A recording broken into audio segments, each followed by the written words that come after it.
Correct? Well, like what they say, two thieves in a market, two thieves among a crowded group will always recognize each other. It is man's nature to always find a friend. You understand? So now we are going to say, what are you searching for? What are you searching for when you find that friend? What is it inside of you that makes you to look for something that is outside of you? Maybe you don't know. You go looking, you spend some time, and you say, oops, not so good. I'm stealing. Oops, not so good. I'm lazy. But I want not to steal. But I want not to be lazy. So, if your want, your desire, your understanding, your intention is really strong and sincere, then Allah will open a way for you to find a friend that is not a thief, a friend who is not lazy. Once you go to that direction, then it can easily change. The intention, it can become an action, it can become a reality. As Hazrat Ali, the cousin of the the son-in-law of the Holy Prophet ﷺ, Karamallahu wajhah, is saying, the man's religion is according to his friends. You understand? The man's religion is according to his friend's religion. That means your lifestyle is according to who you hang out with. Let's put it in very simple ways. Who you want to be with. That's what you are. So what do you want to become? You have to find that group, that friend. Who is that? Huh? You cannot be sitting saying, I really want to go out, but I'm lazy, and all my friends are lazy. But why Allah not sending me something? Why He's not helping me? First, you have to get up. You have to look. You will find. And so, that time when you find, when you're with that group, then be with that group. And it is very easy. According to your love to that group, your sincerity for that group, for that friend. It's very simple for you to change them. This is why the prophets, 124,000 of them, they came. First they did. Don't think they come, they're just preaching to people. No. The prophets, they knew that they are prophets before they became prophets. They were trained. Can you be a sultan without knowing that you trained to become a sultan? Can you be a lawyer without knowing that you trained to become a lawyer? Can you be anything in this world, a higher profession especially, without being trained for that? No, you cannot. It's impossible. So every prophet, they were trained. They knew until the time came when that is given to them. Whether they accept it completely, whether they accepting it but finding it heavy, that's a different matter. But they knew. And before they became a prophet, first they know, if I become a prophet, I have to speak. Some prophets, they were sent only to their families. Some to their neighborhood. Some to their nations. Then they say, oh, this is my, today's language, they say, what, this is my target group, right? Target demographics. They say this one. Okay, I have a few years until I become a prophet. Okay, now I have to understand them. And then I have to make them to understand me. So that later when I bring the message, there is no excuse for them not to understand. So the prophets, they make friends first. And they make themselves to be friends to the people.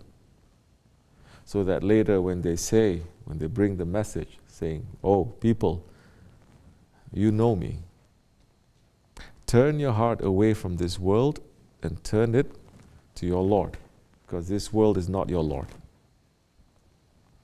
That is easy for them to understand. And every prophet then brought friendship. The Sahabis, the companions, they called companions then. Companionship. They are friends in that way. That's why the awliya Allah, they are known as the friends of Allah. They have companionship. They have the sohbat of Allah. So, from that companions, they become sahib. They become masters.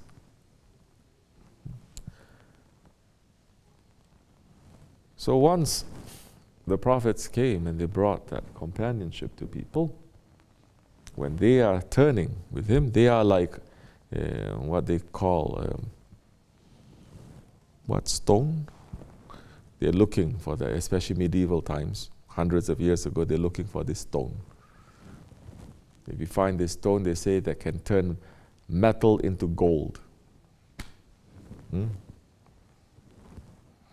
They're looking for that stone that turns metal into gold. Because they're reading a couple of things here and there, especially coming from the East, especially coming from the saints of Allah. And they're speaking in that language, they think it is really looking for the real stone. No, it's not that. It is the man, it is the prophet, it is the saint that turns the hearts to gold. Alchemy. So the whole point is turning the heart. And Allah is saying, our Prophet saying, our Shaykh saying, be with the righteous ones, be with the salihin, and be a jamaat. Dost. Why you think this word is used again and again in Tasawwuf? Dost, dost.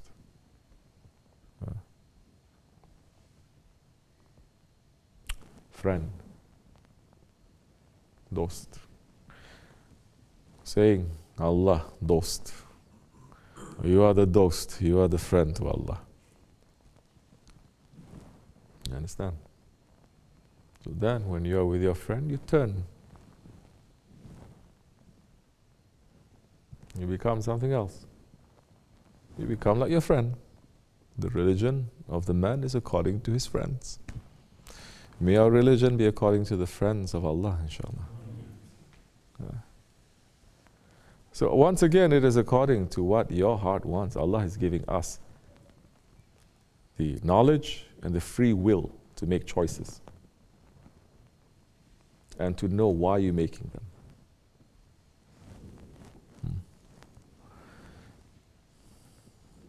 And the wise man is the one who says, hey, wait, you gave me the right to make choices, huh?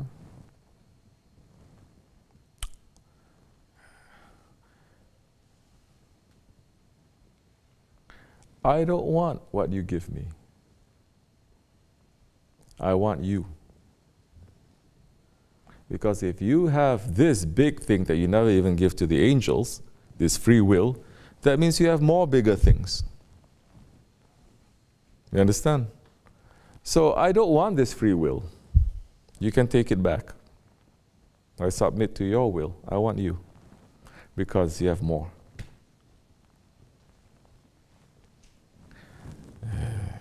So, slowly, inshallah, step by step, we understand. That is the meaning of Islam. That is the meaning of submission. One of the meanings. The meaning is endless. And so, inshallah Rahman, may we hold on tight to our Shaykh and continue on this journey. It's a long journey. We have to travel lightly.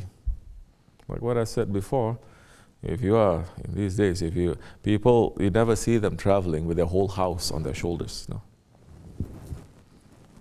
So they carry everything in the kitchen sink, they say, on their shoulders. No. You don't see people traveling now with 10 bags of luggages. Maybe some crazy persons, they have one luggage, is my shoes, they say. Only shoes. This one is only my, what we say, socks. But smarter ones, they travel with only one suitcase, one briefcase. And if you're very, very, very connected, you travel only with one credit card. There are people who are like that because they have to move fast. It's not about their things anymore that they're carrying, it's about them. When is man going to realize it's about you? It's not about this world, it's about you.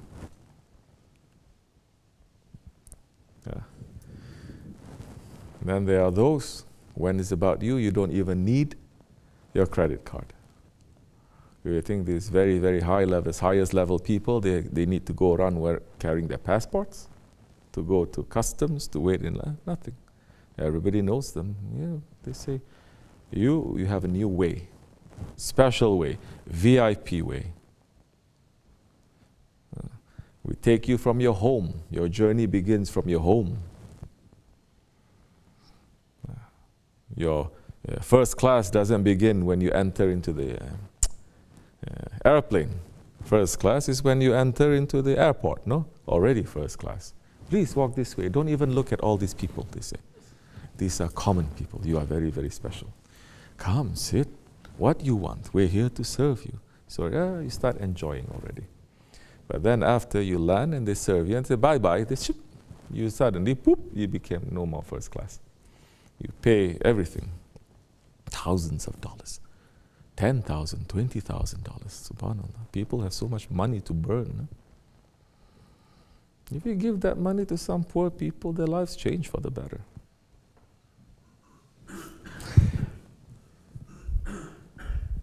At some, they say, we pick you up from your home.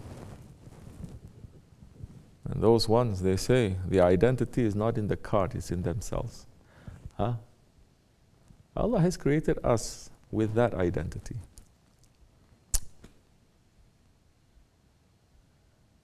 So,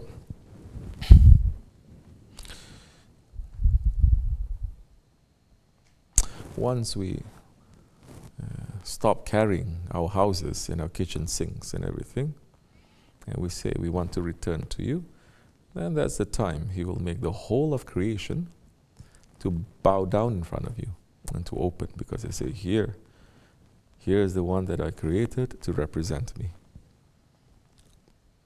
It's not just this world. It's billions of galaxies like this that He has created, and only man can understand this. You think our life is just this world? What happened to our life in our mother's womb? What happened to our life before? What happened to our life before? So when we die, you think that's it over there? That's one life in the grave, yes. But beyond that, there's another life. Beyond that, there's another life. And it's never ending. Because our return is to Allah. Don't think your end is, heaven or hell. No. Those are also stopover places. Especially for those who are looking for their friend. That's not their friend. You go to paradise, say, it's not my friend, it's not here. Everything is reminding me of him, but I still want him. And it's never ending. And that time you have less of a pull, connection to this world, to our desires, to our ego. Once you have less of that pull, you start getting pulled to the hereafter. And that time doesn't matter. So many things doesn't matter too much. Too much sadness doesn't matter too much. Too much happiness, it doesn't matter too much. It's different. We're not saying that you have to be detached from it. It's not detached. We are humans. Humans you have to feel. Don't you see? Allah has put that feeling even in animals. Even in mothers of animals, even in the hen, the cat, the mother sheep, what they call, ewe. Allah has even put that in what we used to think with today's science. used to think that, oh, plants have no feelings. Plants have feelings too. They communicate too, but in a way we don't understand. Then now, life? How can that one of his names is Hai, that we are Hai, Hai, that is one of Allah's names, Hai, that means life. That one who is the source of life, how can he create anything that doesn't have life? Everything creates has life, but is a life you just don't understand. Once upon a time, one group of humans think only they have lives, and another group of humans, they are not humans and they don't have lives. It used to be practiced in this country. Those, oh, they just look like humans, but they're not really humans, they're not really lives. We have life, they're not really, so we can use them. That is wrong. Now once you understand that everything has a life, not in the way that you understand, not in the same way to everything has a life, at the very least everything is created by that one who created you too. So you cannot dare to destroy anything that he has created. It is a trust that is given to you, and you must make it better. Once you have that, yes, that time you have religion, you have spirituality. So, may Allah give us better understanding, inshallah. This much is enough. Wa min Allahu tawfiq. Al-Fatiha.